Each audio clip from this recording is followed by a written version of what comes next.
The story of the BT tanks is almost less about them than their creator, J. Walter Christie.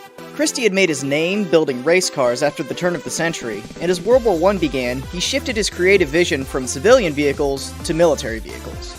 His crowning achievement first became known as the M1928, an extremely fast tank with thin, sloping armor that he planned to be used by the US Army for exploitation attacks through enemy lines to attack their rear and logistics. Due to a combination, though, of different Army doctrine and lack of funds, the Christie design was rejected by the United States, and a few years later he began selling them to the Soviet Union, which was rapidly expanding its military in the 30s. Christie had to sell the hulls under the guise of being agricultural tractors, as trade between the US and Soviet Union was very limited at the time, and he never sought approval from the US government to undertake this deal. Christie's 1928 then became the Soviet BT, or Fast Tank series, and had quite a few innovations for the time. They used the Christie suspension, consisting of large coil springs that were extremely fast and lightweight, to where they could pull off ridiculous stunts like these, that no other tank from the time could. They also had a very strange feature that was the ability to remove the tracks of the vehicle and have it run on its road wheels using a steering wheel to drive.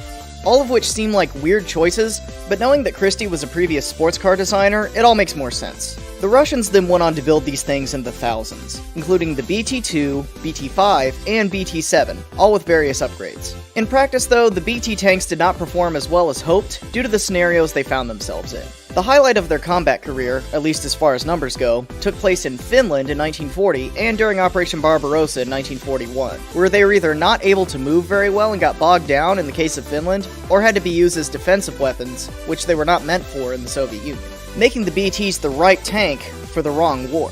Highlighted by the fact that even though, as I mentioned before, the Soviets built thousands, it's fairly difficult to find one nowadays, especially in good condition, as so many were lost to the Germans in 1941.